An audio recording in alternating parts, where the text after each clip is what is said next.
예수님께서 자기 아들을 내어주신 값으로 우리를 사셨기 때문에 하나님께서 절대로 우리를 버리지 않으신다는 말씀 어제 들었습니다. 그래서 우리는 안전하죠. 예. 어제 소감 발표하시는 거 들으면서 많은 은혜를 받았습니다. 총 7분 어제 소감 발표하는 거 들으면서 저도 2세거든요. 2세로서 옛날 생각도 많이 했고 또 가정을 이루고 이제 아이들을 키우면서 느낀 것도 있습니다. 우리 목사님 소감 들으면서 예수님이 우리 모든 삶의 과정을 통해서 우리에게 사랑을 가르쳐 주시고 또 예수님 의지하도록 인도해 주신다는 것을 배웠습니다. 근데 그 7분 외에도 우리 이 자리에 참석하신 모든 분들 한 분 한 분이 동일한 무게로 우리 하나님 앞에 드러나 있는 줄 믿습니다. 우리 옆에 분들 이제 수양을 통해서 좀 얼굴도 익숙해지셨고 그럴 것 같습니다. 오늘 또 이제 집에 가야 될 시간이니까 약간 인사 나눌까요? 가벼운 몸예로 혹은 악수를 하실 수 있으면 악수, 포옹이 가능하시면 포옹까지. 예수님께서 목사님을, 행자님을, 자매님을 독생자 예수님의 피로 사셨습니다. 하나님께서는 절대로 목사님을 버리지 않으실 거예요. 어떠한 시련이 있더라도 어떠한 어려움이 있더라도 포기하지 마시고 믿음 안에서 다시 일어서실 수 있기를 응원하고 또 기도하겠습니다.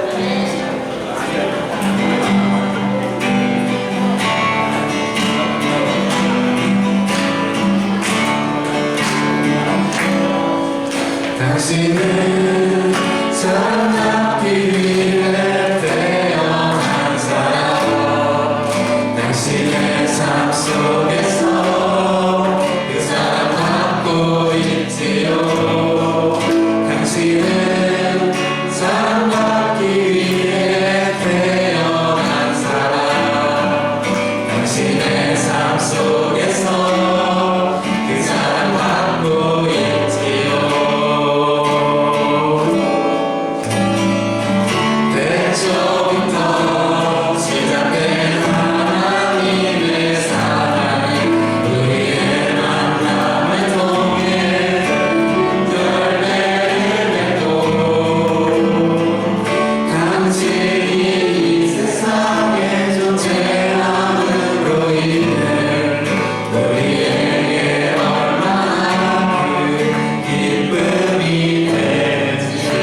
주님께 받은 사랑을 가지고 이제 세아님이 나가서 우리 또 동일한 사랑으로 세상에 베풀고 섬기는 저와 여러분이 되었으면 좋겠습니다.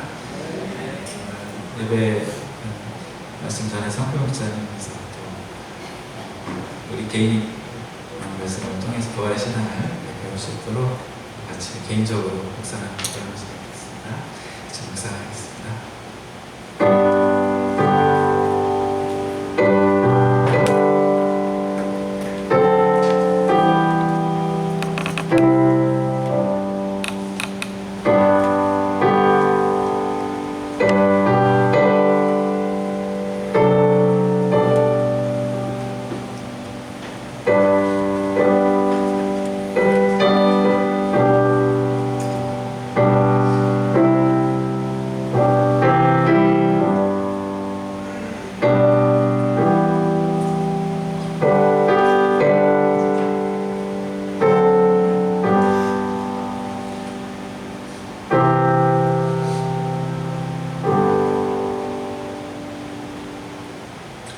안녕하십니까. 안녕하세요.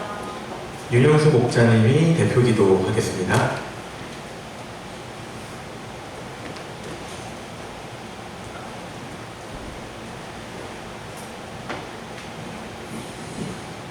사랑하는 하나님 아버지, 올해 중앙과 관악일보 여름 수양회를 이루어 주셔서 감사합니다. 수양회 기간 동안 우리의 희망 예수님을 듣고 배우고 알았습니다. 그리고 이 예수님을 믿습니다. 목마른 사람들의 희망이신 예수님께서 우리를 찾아오셔서 우리에게 영혼의 생수를 주심을 감사합니다. 이 생수를 마시고 다시 목마르지 않고 예수님과 그 말씀이 우리 안에 영원토록 솟아나오는 샘물이 되어 우리 영혼을 만족하게 하시기를 기도합니다. 경쟁 사회 속에서 살아가는 사람들의 희망이신 예수님께서 말씀으로 우리를 일어나게 하시고 나아가게 하심을 감사합니다. 우리 모두가 주님의 은혜로 각자의 처지에서 일어나 걷고 승리하며 행복하게 살게 되기를 기도합니다.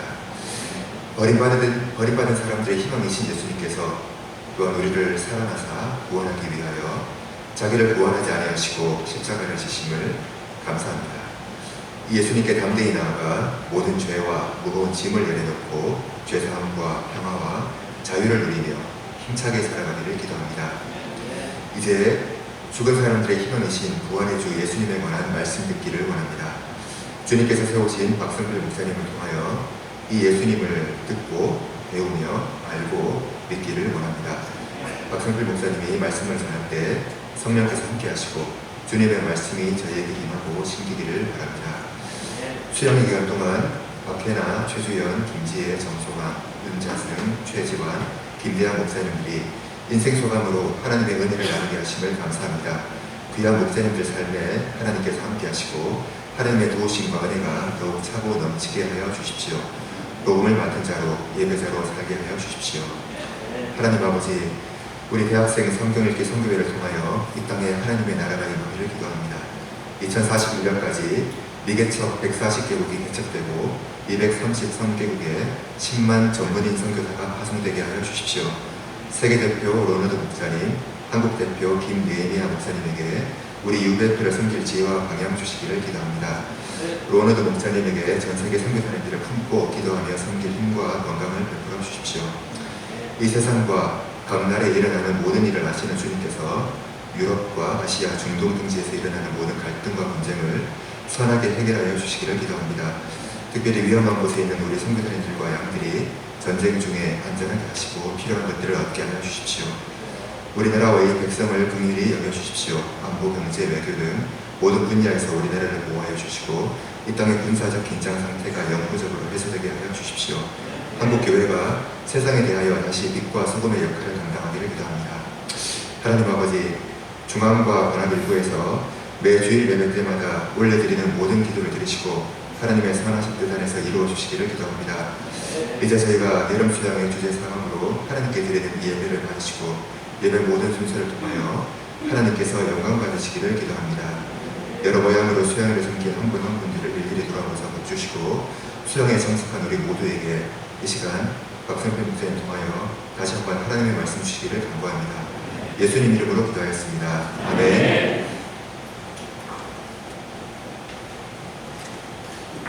다 같이 일어서서 찬송가 37장을 부르겠습니다.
다 같이 사도신경으로 신앙 고백을 하겠습니다.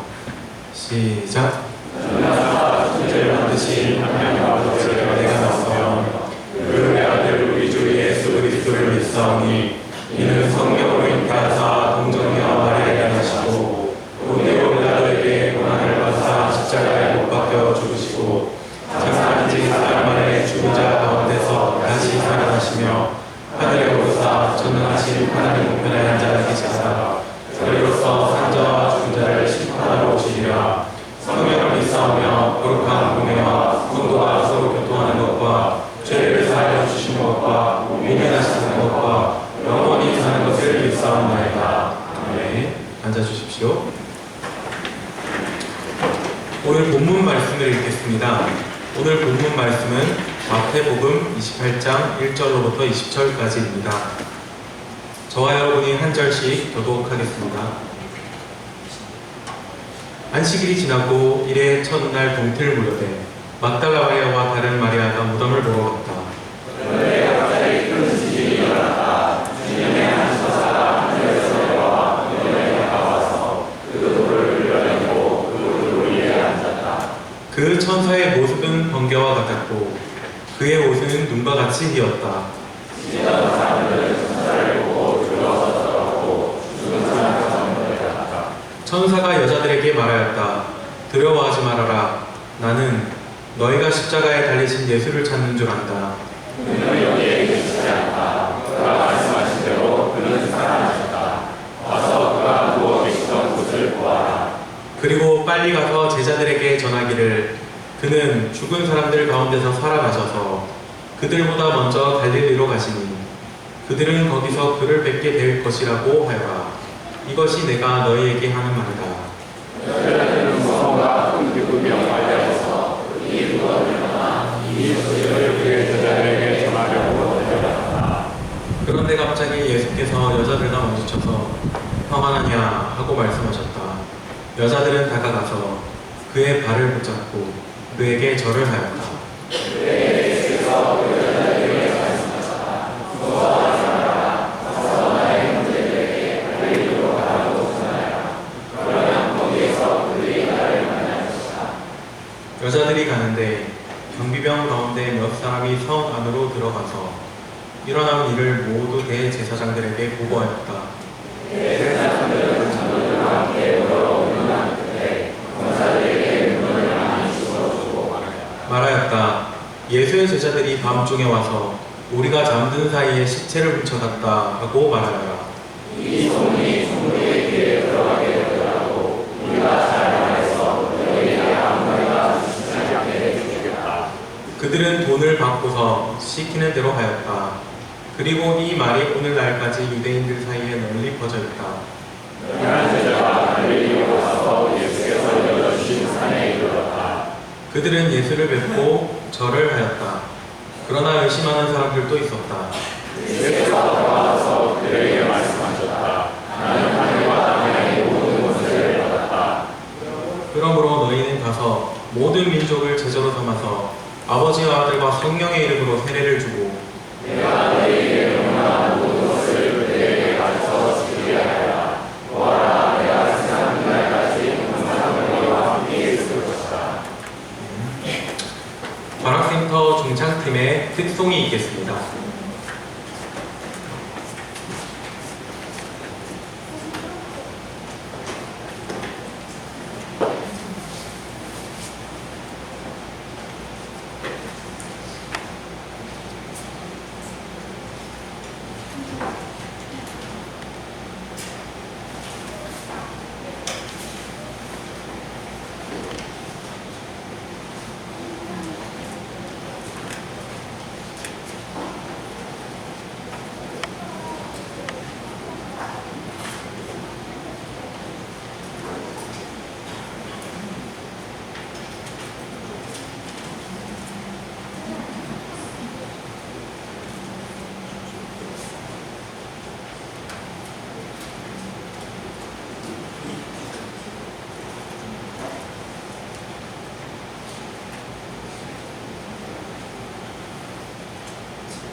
박성필 목사님이 말씀을 전하겠습니다.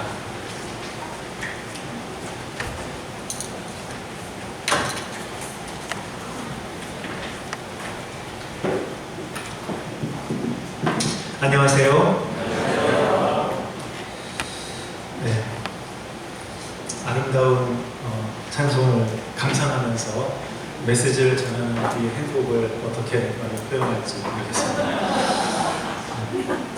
그 MG 손해보험 연수원 곳곳에 보니까 이제 식당에 가면 카페 테라스의 야경 그림을 보셨죠? 그 밀밭과 사이프러스 같은 그 명화 아마 이제 잘 그리시는 분이 모작을 한 것 같은데 이걸 보는 게 굉장히 이제 행복했습니다.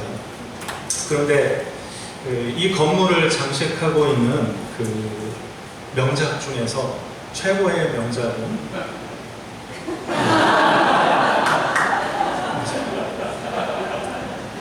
네, 그 작품의 이름이 써있지 않아서 제가 비아 돌로로사라고 붙였습니다. 이제 작품 속에 이 예수님을 보면 나의 모든 죄와 형벌과 또 질병과 고통이 만든 십자가를 지고 홀로서 이 골고다 언덕을 올라가고 계십니다. 근데 저는 이 작품을 수백 번을 쳐다본 것 같은데 이 푸르른으로 덮여있는 이 언덕하고 이 맑고 투명하게 보이는 하늘하고 예쁘게 피어오르는 구름들을 이렇게 행복하게 바라보았습니다. 그림이 전체적으로 예쁘고 이렇게 강력한 희망의 빛을 내는 그 이유가 무엇일까 생각을 해봤는데 예수님께서 모든 추함이나 어두움이나 약함이나 절망의 결정체인 이 십자가를 지고 혼자서 이 십자가를 다 지고 가셨기 때문에 저는 행복하게 예쁜 그림을 감상할 수 있다고 생각이 되었습니다.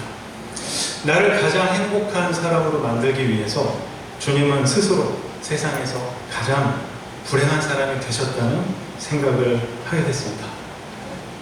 이 감동을 주는 이 명작은 파리에 머물고 있는 마이캉 작가의 작품입니다.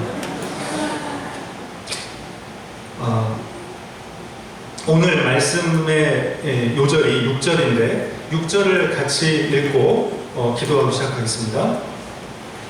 6절 시작. 그는 여기에 계시지 않다. 그가 말씀하신 대로 그는 살아나셨다. 와서 그가 누워 계시던 곳을 보아라. 은혜로우신 하나님 아버지, 2026년 아름다운 이천에서 맞이한 여름 수양회에서 인생의 유일한 희망이신 예수 그리스도를 깊이 알게 하시니 감사합니다. 이 시간 죽은 사람에게도 희망이 되시는 부활의 예수님을 가르쳐 주시기를 기도합니다. 예수님의 이름으로 기도합니다. 아멘. 이 시대는 희망을 잃어버리기가 쉬운 시대입니다. 계속되는 전쟁과 경기 침체와 AI의 일자리 위협은 많은 사람들에게 미래에 대한 불안을 안겨주고 있습니다. 우리의 M4 세대, 중국의 탕핑족, 또 세계적으로 니트족 청년들은 취업과 결혼, 출산, 꿈과 희망까지 포기하고 중장년들은 부모와 자녀를 함께 돌보며 자신의 노후에 대해서도 불안감을 느낍니다. 가족이나 자신의 질병, 또 상실의 아픔을 안고 삶의 희망을 잃어버린 이들도 있습니다.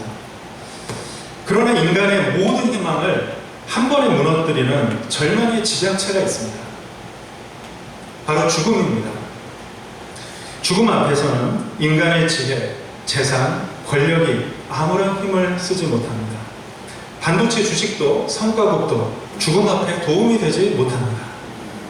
그런데 오늘 마태복음 28장은 전혀 다른 소식을 전합니다. 예수 그리스도께서 죽음을 이기고 다시 살아나셨다는 것입니다.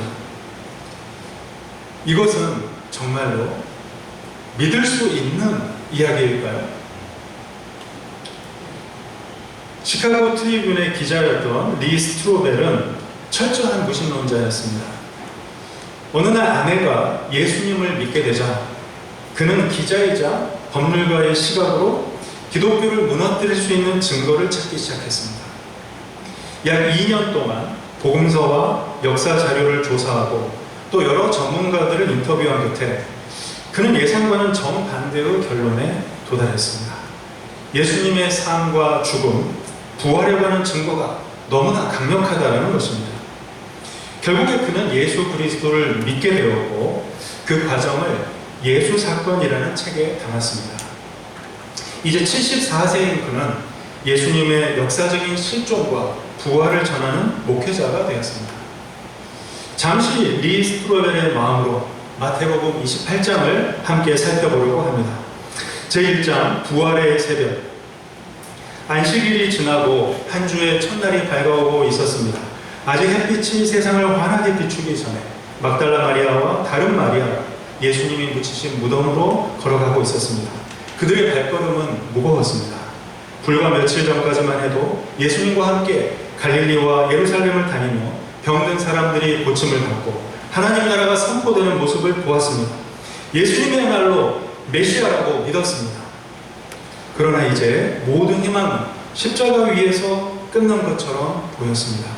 예수님은 처참한 고난을 당하시고 끝내 죽으셨고 그 무덤은 큰 돌로 막혀 있었으며 로마의 경비병들이 지키고 있었습니다.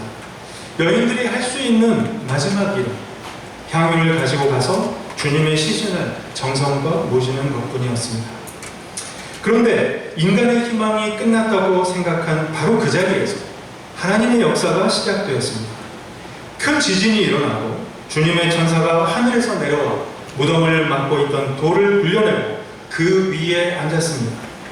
무덤을 지키던 경비병들은 두려움에 떨면서 죽은 사람처럼 되었습니다. 천사는 여인들에게 말했습니다. 자, 다 같이 5절과 6절을 읽어보겠습니다. 천사가 여자들에게 말하였다부터 읽어보겠습니다. 시작. 천사가 여자들에게 말하였다. 두려워하지 말아라. 나는 너희가 십자가에 달리신 예수를 찾는 줄 안다. 그는 여기에 계시지 않다. 그가 말씀하신 대로 그는 살아나셨다. 와서 그가 누워 계시던 곳을 보아라. 그가 말씀하신 대로 그는 살아나셨다. 이것이 복음의 핵심 중의 핵심입니다. 천사는 예수님의 정신은 아직 살아있다 하고 말을 하거나 그분의 가르침이라도 마음속에 길이 간직하거라 하고 말하지 않았습니다. 무덤에 누워 계셨던 예수님께서 몸으로 다시 살아났다고 선포했습니다. 그리고 여인들에게는 제자들에게 달려가 이 소식을 전하라고 말했습니다. 조금 전까지 죽은 예수님의 무덤을 향해 걸어가던 여인들은 이제 부활의 복음을 가지고 반대 방향으로 달려가기 시작했습니다. 무덤을 향하던 길은 절망의 길이었지만 제자들에게 달려가는 그 길은 희망의 길이었습니다. 그때 부활하신 예수님께서 여인들을 만나셨습니다. 평안하냐?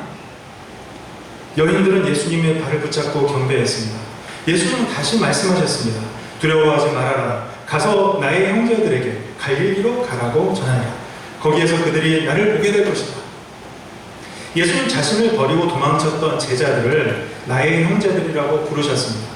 부활은 죽음을 이기신 사건일 뿐만 아니라 실패했던, 배반했던 제자들까지 다시 품으시는 은혜의 사건이었습니다. 예수님은 일찌감치 자신이 죽임을 당하고 사흘 만에 다시 살아나실 것을 여러 차례 말씀하셨습니다. 그러나 제자들은 그 말씀을 이해하지도 기억하지도 못했습니다. 죽은 사람은 다시 살아난다는 것이 인간의 상식을 뛰어넘는 일이었기 때문일 것입니다. 그래서 제자들은 부활을 기대하면서 무덤 앞에서 기다리고 있지 않았습니다. 여인들도 부활하신 예수님을 만나러 갔던 것이 아니라 예수님의 시신을 찾아간 것입니다. 그들의 이야기를 꾸며냈다고 하기에는 그들이 부활을 기대했거나 최소한 예상했다고 하는 정황이 전혀 없습니다. 그런데 예수님은 말씀하신 그대로 살아나셨습니다. 제2장 빈 무덤은 무엇을 말하는가? 부활하신 예수님을 직접 만난 여인들은 기쁨으로 제자들에게 달려갔습니다. 그러나 모든 사람이 이 소식을 기뻐한 것은 아니었습니다. 무덤을 지키던 경비병들도 자신들이 본 일을 대제사장들에게 그대로 보고했습니다.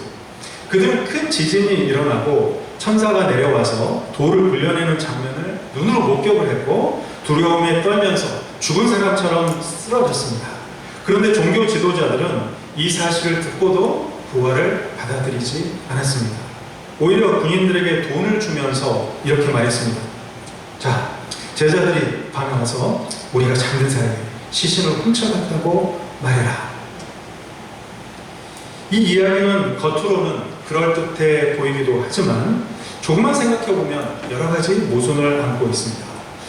먼저 잠들어 있었다면 누가 시신을 훔쳐갔는지를 어떻게 알 수 있었겠습니까?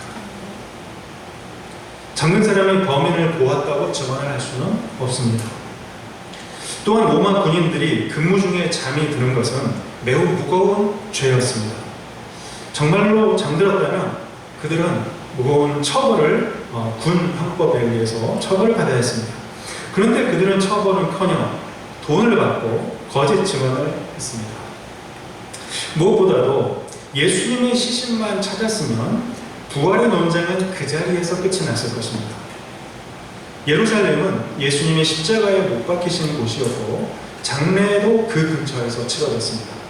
만일 시신이 남아있었다면 종교 지도자들은 그것을 사람들 앞에 딱 보여주기만 하면 되었습니다.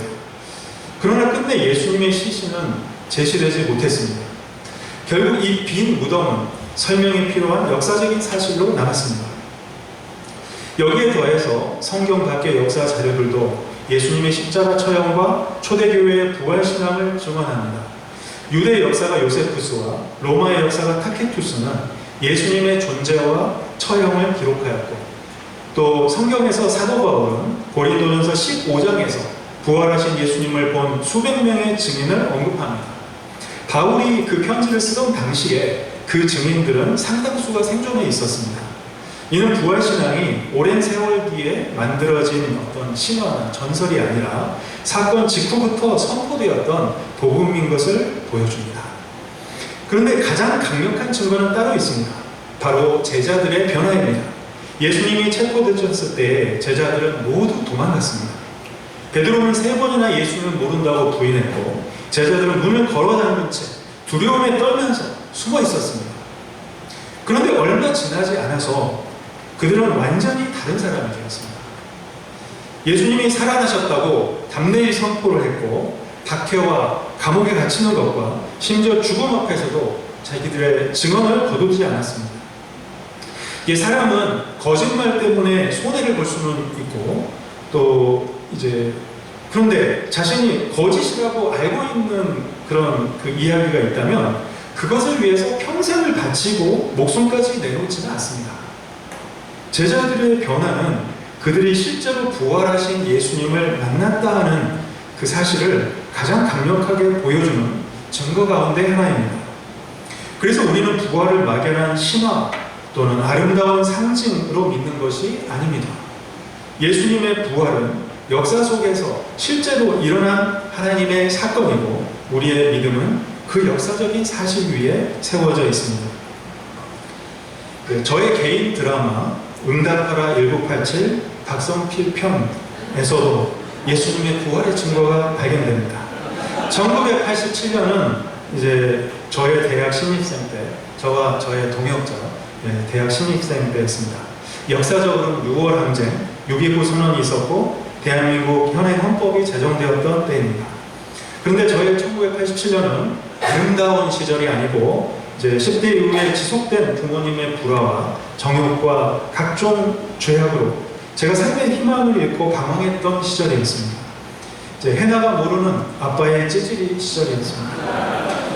저는 고등학교 시절에 미국인 카톨릭 선교사로부터 세례를 받았고, 예수님이 십자가에서 나의 죄를 대신해 죽으신 것, 그리고 3일 만에 무덤에서 부활하셨다는 것을 교리로 공부해서 알고 있었습니다. 그러나 그 신앙이 저를 구원해 주지는 못했던 것 같습니다. 1980년대 혼란했던 캠퍼스 분위기, 또 부인할 수 없었던 자신의 죄의 문제들, 불안하고 가난했던 가족사로 인해서 저는 주로 우수에 가득 찬 모습으로 다녔습니다. 그런 모습을 멋있다고 해주는 여학생도 있었던 것 같습니다. 그 시대의 늦은 밤에는 어김없이 이문세의 별이 빛나는 밤에 시그널 뮤직이 흘러나왔고, 박성필의 별밤 기타 소리도 기숙사나 하숙집의 밤을 채우곤 했습니다. 당시에 저는 세고비아 박이라는 별명도 얻었었는데, 저의 멜랑콜리한 분위기와 잘 어울리는 브랜딩 전략이었습니다. 인생에서 왜 그러한 일들이 일어나는지 이해할 수 없었지만 저는 초등학교 5학년 때 정말로 친하게 지냈던 막내 외삼촌이 불의의 사고로 세상을 떠나는 일을 겪었고 대학 2학년 때는 한 친구가 어이없이 병원에서 죽는 일을 겪었습니다. 이들의 죽음은 저의 어린 마음에 한없는 슬픔과 절망의 기억들, 정말 죽음에 대한 두려움을 남겼습니다. 그 시대 캠퍼스에서는 내비게이터 형제들의 활약이 두드러졌습니다. 이들은 식당에서 다가와서 브릿지 전도지를 내밀면서 복음을 전했습니다. 기숙사 식당에서 만났던 한 나이 지긋한 전도자에게 저는 카톨릭 신자이니까 내버려 두시라고 했습니다. 그런데 그는 포기하지 않았습니다. 복음을 영접하지 않으면 구원이 없고 출세해도 다 쓸데없다면서 확고한 표정으로 도전했습니다. 인생에 단 한 번 그 전도자와의 만남은 저에게 많은 영향을 미쳤습니다. 저는 그나마 그 시기에 성경 읽기를 좋아했습니다. 말씀을 보다가 어느 날 로마서 10장 9절 10절 말씀 앞에 머물렀습니다. 내가 만일 내 입으로 예수를 주로 시인하면 또 하나님께서 그를 죽은 자 가운데서 살리신 것을 내 마음에 믿으면 구원을 받으리니 사람이 마음으로 믿어 의에 이르고 입으로 시인하여 구원에 이르느니라. 이 말씀을 따라서 예수 그리스도를 나의 구주로 영접하게 되었습니다. 이것은 저의 개인적인 종교 개혁이었습니다. 이제 성당을 떠나서 한 작은 개척교회 새벽 기도를 다니면서 신학을 중시하시는 목사님의 도움을 받으면서 조금씩 예수님을 제대로 알아가기 시작했습니다. TMI가 너무 많은데 메시지는 빨리 끝내는 것이 미덕이라고 의문이 들었습니다. 다만 오늘 본문과 관련해서 굉장히 중요한 저의 한 가지 개인사는 예수님께서 나의 죄를 대신하여 십자가에 못 박히신 것과 또 예수님께서 장사하니 사흘 만에 다시 살아나신 것을 바로 그때 믿었다는 사실입니다. 1987로부터 지금 많은 세월이 흘렀지만 그리고 저는 여전히 허물과 연약함으로 똘똘 뭉친 죄인의 모습으로 주님 앞에 나오고 있습니다. 다만 십자가와 부활의 예수님을 믿고 제가 살아나거나 살아서나 또 죽어서나 예수님이 저의 유일한 희망이심을 고백하는 이 신앙도 변하지 않았습니다. 변할 수 없는 저의 믿음도 예수님의 부활이 거짓이었다면 설명할 수가 없습니다. 제3장 부활하신 예수님 가장 먼저 찾은 사람. 부활하신 예수님이 누구를 가장 먼저 찾아가셨을까요? 빌라도나 대제사장을 찾아가서 자신의 부활을 증명하시면서 복수하겠다고 하셨을까요? 자신을 조롱하던 사람들 앞에 나타나서 승리를 선언하셨을까요? 본문은 전혀 다른 이야기를 들려줍니다. 예수님께서 가장 먼저 찾아가신 사람은 슬픔에 잠겨 무덤을 찾았던 여인들, 그 가운데서도 실명이 언급된 막달라 마리아였습니다. 막달라 마리아는 갈릴리의 작은 마을 막달라 출신이었습니다. 그는 7 귀신에게 사로잡혀 있다가 예수님께 고침을 받은 여인으로 알려져 있습니다. 7 귀신의 횡포로 그의 삶은 철저히 무너져 있었습니다. 생각과 감정과 인간관계까지 어두움에 짓눌려 있었고 가족과 이웃에게서도 외면을 받았습니다. 그러나 예수님은 그의 삶을 완전히 바꾸어 놓으셨습니다. 귀신을 내쫓으시고 하나님의 형상대로 지음받은 존귀한 사람으로 회복시켜 주셨습니다. 그 은혜를 경험한 뒤에 마리아의 삶이 180도 달라졌습니다. 그는 자신의 재산으로 예수님의 사역을 섬겼고 제자들이 두려워 흩어질 때도 십자가 곁을 떠나지 않았습니다. 예수님의 장례를 끝까지 지켜보았고 안식일이 지나자 가장 먼저 무덤을 찾아갔습니다. 막달라 마리아에게 예수님은 유일한 희망이었기 때문입니다. 하나님께서는 바로 이 마리아를 부활의 첫 증인으로 세우셨습니다. 당시 사회에서는 여성이 증언을 하면 법적으로 충분히 신뢰를 얻지 못하는 상황이 많았다고 합니다. 만약 누군가 부활 이야기를 꾸며냈다면 이제 여성을 첫 증인으로 내세우지는 않았을 것 같습니다. 그러나 하나님은 세상의 기준을 따라서 일하지 않으셨습니다. 예수님의 은혜를 가장 깊이 기억하고 끝까지 사랑하며 모두가 떠난 무덤 곁을 지켰던 막달라 마리아를 부활의 첫 소식을 전하는 메신저로 삼으셨습니다. 부활하신 예수님께서 슬픔에 잠긴 여인들에게 가장 먼저 건네신 말씀은 이것이었습니다. 평안하냐? 평안하냐 하는 이 인사는 문자적으로는 기뻐하라, rejoice 라는 뜻을 담고 있습니다. 이 기쁨은 현실을 외면하고 낙관주의자로 살라는 그런 기쁨이 아닙니다. 십자가의 고통과 무덤의 어두움을 지나서 죽음을 이기고 부활하신 분만이 주실 수 있는 참된 기쁨이었습니다. 오늘 우리 사회에도 슬픔을 안고 살아가는 사람들은 넘쳐나고 있습니다. 이들은 실패와 질병의 슬픔, 사랑하는 사람을 잃은 슬픔, 불확실한 미래로 인한 우울함과 불안함 속에서 살아갑니다. 벨기에 노벤대학 심리학 연구팀의 2015년 논문을 보면 슬픔은 여러 감정 가운데에서 가장 오래 지속되는 감정입니다. 27가지 감정을 이렇게 분석했는데 슬픔이 가장 오래 간다고 합니다. 특히 우리에게 매우 중요했던 사람이나 사건과 관련된 슬픔일수록 오래도록 기억이 남고 그 일을 반복해서 되새길수록 더욱 깊어지는 경향이 있습니다. 막달라 마리아의 슬픔도 그러했습니다. 그녀는 자신의 모든 희망이었던 예수님을 잃었다고 생각했습니다. 그래서 누구보다 먼저 무덤을 찾았고 누구보다 깊이 슬퍼했습니다. 그러나 바로 그 자리에서 부활하신 예수님을 만났습니다. 슬픔이 가장 깊었던 사람은 가장 먼저 기쁨을 경험했습니다. 예수님은 오늘도 우리에게 같은 말씀을 하십니다. 평안하냐? 존 길이라는 신학자는 이제 이 인사에 담긴 뜻을 이렇게 설명했습니다.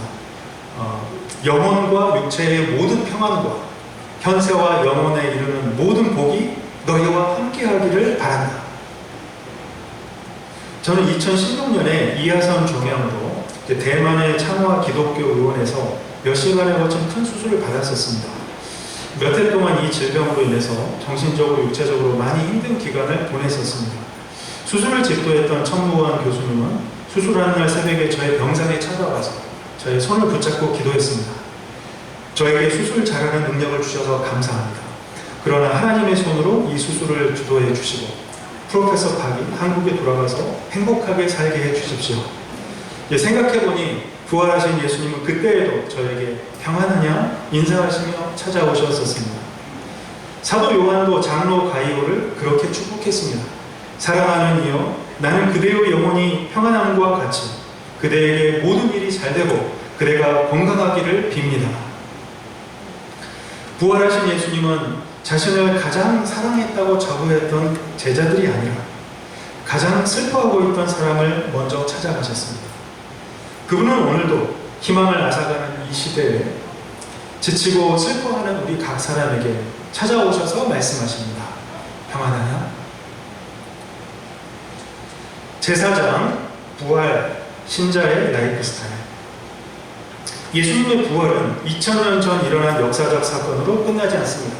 부활은 오늘을 살아가는 우리의 삶을 바꾸는 능력입니다. 사도 바울은 예수님을 이렇게 말합니다.